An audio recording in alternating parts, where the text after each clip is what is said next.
असगर की बात कर रहा हूँ। बड़ापन है उनका कि उन्होंने कर्ज की जिम्मेदारी ले ली उसकी। इतनी बड़ी रकम अदा की उसके लिए। कौन करता है आजकल के ज़माने में ऐसा?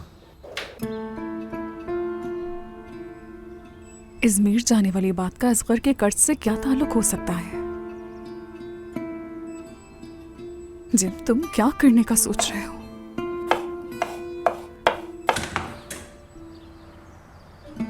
तुम आ गए क्या जिम? नहीं अम्मी, मैं हूँ। खुश आमदीद। क्या अम्मी, हम बात कर सकते हैं? हाँ, क्यों नहीं।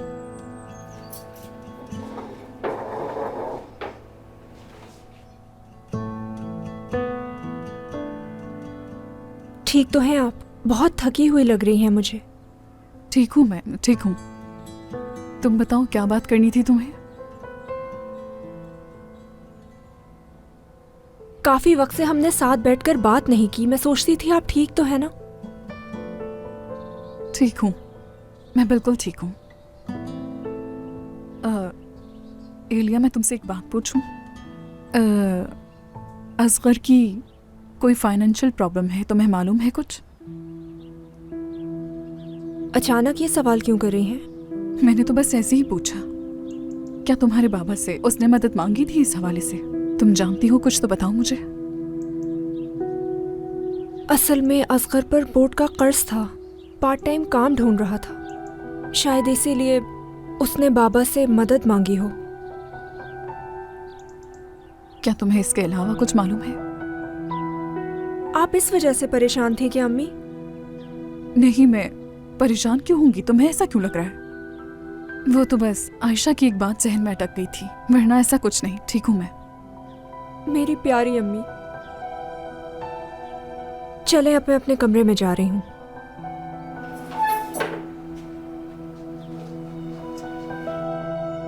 मैं तो इस बात से हैरान हूँ कि तुम ये बात क्यों छुपा रहे हो कि तुमने असगर का कर्ज चुकाया है। अगर मुझे पता होता तो कौन सा मैं एतराज करती। लगता है तुम मुझे समझ ही नहीं सके।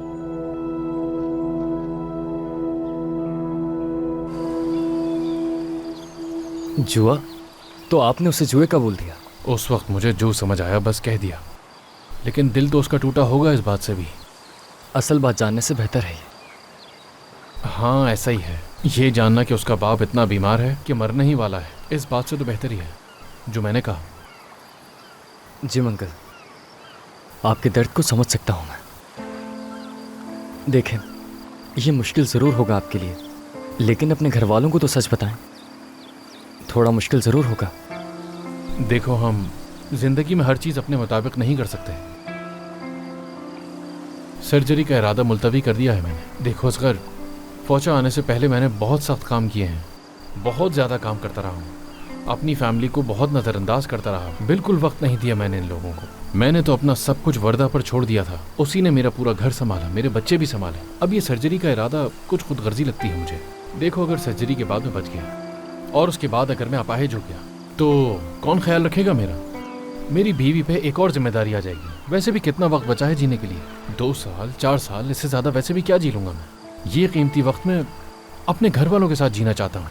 यहीं पर एक ऑफिस खोल लूँगा, रेस्टोरेशन और आर्किटेक्चर का काम कर लूँगा। अब मेरी फिक्र छोड़ो और किसी को कुछ मत कहना। मैं एलिया से कैसे बात करूँगा अंकल? जब वो स्कूल आएगी तो मैं उसका सामना कैसे करूँगा, बताएं। इसमें तुम्हारी कोई गलती नहीं है। मैं जानता हूँ, मैंने तुम्हें मजबूर किया था। तुम तो मुझे रोकने अस्पताल तक आए थे, इसलिए अब तुम्हारी कोई भी जिम्मेदारी नहीं है। देखो, अब तुम ज़्यादा मत सोचो। जिस तरह से तुमने अपनी ज़िंदगी बनाई है, बहुत इज्जत करता हूँ मैं तुम्हारी। शर्मिंदा हूँ मैं। बस तुम इस बीमारी वाली बात को अब बिल्कुल भूल जाओ, जहन से निकाल दो अपने, और किसी को कुछ भी मत कहना। या यूं समझ लो कि मेरी और तुम्हारी कभी बात ही नहीं हुई, क्योंकि मैं अपने घर वालों को परेशान नहीं करना चाहता। थोड़ा सा ही वक्त बचा है, अच्छे से गुजर जाएगा। तो फिर मंजूर है तुम्हें? मंजूर है मुझे।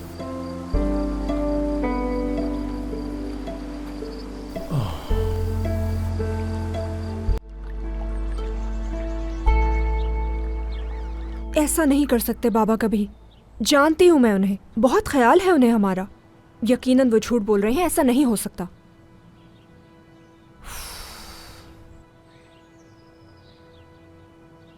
असगर को कॉल करती हूँ। हेलो असगर, क्या बाबा तुम्हारे साथ हैं? नहीं, वो चले गए। तुम ठीक हो ना इलिया? सच कहूँ तो बिल्कुल भी नहीं। असगर, बाबा ऐसे इंसान बिल्कुल नहीं है। मैं नहीं चाहती तुम उनके बारे में ऐसा सोचो। जुआ तो बहुत दूर की बात, उन्होंने तो कभी लॉटरी की टिकट भी नहीं खरीदी। समझ नहीं आ रही उन्होंने ऐसा क्यों किया।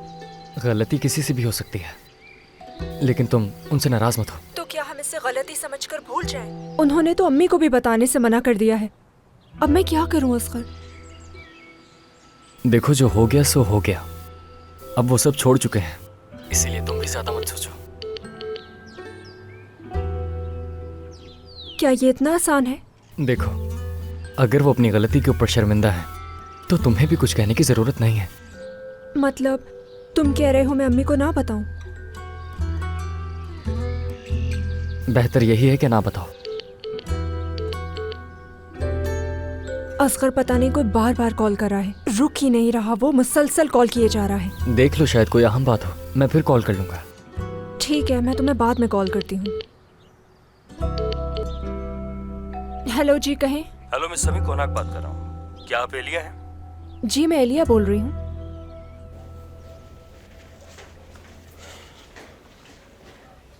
देखती हूँ तुम मुझसे क्या छुपा रहे हो जिम। आज सब कुछ पता चल जाएगा।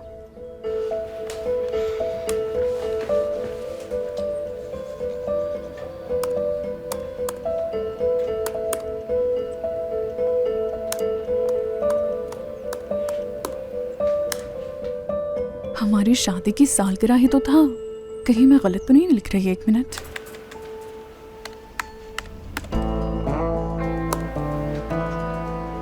पासवर्ड ही चेंज कर दिया। क्यों चेंज किया तुमने?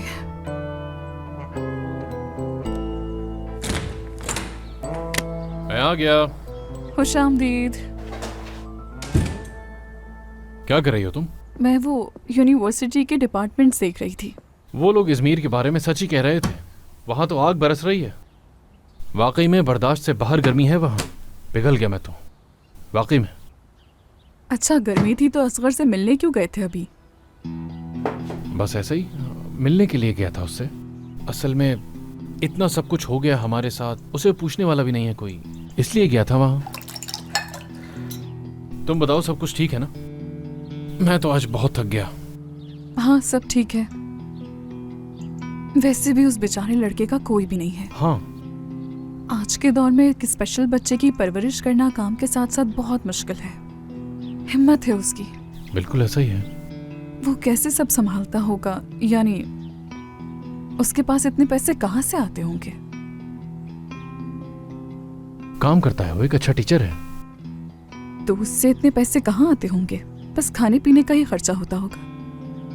क्या तुमने कभी उससे पूछा है कि कोई उसे फाइनेंशियल प्रॉब्लम या पैसों की जरूरत तो नहीं है? असगर एक बहुत खुददार लड़का है। वो कभी भी अपने माली मसाइल के बारे में किसी को नहीं बताएगा। उसकी तुम बिल्कुल भी फिक्र मत करो। एक मजबूत लड़का है वो। अपना और अपने भाई का ख्याल रखना जानता है। बिल्कुल। हम कितने खुशकिस्मत हैं कि हम सब लोग एक दूसरे के साथ हैं। और असगर के हवाले से हम कितनी भी कोशिश कर लें, वो हमें कभी नहीं बताएगा कि उस पर क्या गुजर रही है। बिल्कुल ठीक कह रही हो। इसीलिए अगर हम एक दूसरे से बात शेयर करें तो ज्यादा बेहतर है। आखिरकार हम एक खानदान जो है, सही बात है ना? हाँ, ऐसा ही है।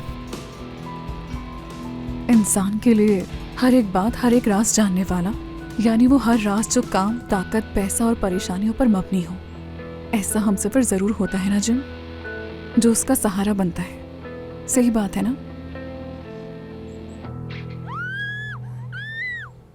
मुझे यकीन नहीं आ रहा, मुझे यकीन नहीं आ रहा। मैं जानती थी ये दिन जरूर आएगा। एलिया, क्या हुआ? अम्मी, आप यकीन नहीं कर सकती कि क्या हुआ है। अरे बताओ तो सही। अम्मी, ये सच हो गया। क्या ये सच वाकई हो गया? सच बताओ ना। अम्मी। आप यकीन नहीं एलिया, करेंगी, क्या ये कर रही सच हो? हो इसे गया तो है। छोड़ दो। अरे मैं पहले पानी पी लूं। कहाँ गया? अरे वो पानी मत पीना, पता नहीं कब से बाहर रखा हुआ है, खराब होगा। पता नहीं इसे क्या हो गया है। मुझे तो खुद कुछ समझ नहीं बता आ भी रहा। दो। बताती हूँ। आप लोग तैयार हैं? अरे हाँ, तैयार है। अब बता भी दो ना। वो आदमी आ रहा है। उसने मुझे ढूंढ लिया, उसने खुद कहा। किसने तुम्हें ढूंढ लिया? कौन आदमी आ रहा है? पुरसुकून होके बताओ, मुझे कुछ समझ नहीं आ रहा। आप लोग मेरी बात नहीं समझ रहे। क्या याद है, मैंने और मीरो ने डुएट गाया था, उसकी वीडियो इस्तांबुल में शूट की थी। हाँ याद है। इजमीर के एक म्यूजिक मैनेजर ने हमारी वीडियो देख ली है और हमारे साथ काम करना चाहता है। तुम दोनों के साथ कैसे बेटा? मेरू तो जेल में उसे है। रिहा कर दिया गया है। क्या? अरे हाँ, मैं तो तुम्हें बताना ही भूल गया था। असल मुजरिम मिल गया था तो उसे रिहा कर दिया गया। तो मतलब तुम्हारा मुझे बताने का इरादा था। खैर, बताने की क्या ही जरूरत है, मैं हूँ कौन आखिर? अरे मेरी जान, बस गलती से भूल गया, ऐसी ओ कोई मेरे बात खुदा, नहीं। मुझे यकीन नहीं आ रहा, मैं तो खुशी से पागल हो जाऊंगी। मेरा ख्वाब पूरा होने वाला है। उसने मुझसे कहा तुम बहुत टैलेंटेड हो, तुम एक स्टार बन सकती हो। उसने वाकई ऐसा कहा, आप यकीन कर अच्छा सकते हैं? ठीक है, मैं समझ सकती हूँ कि तुम बहुत ज्यादा एक्साइटेड हो, मगर हौसला रखो। अभी तो सिर्फ बात हुई है ना। पहले हम देखे तो वो आदमी है कौन, और आखिर इसके पीछे मामला क्या है। तुम्हारी अम्मी बिल्कुल ठीक कह रही हैं।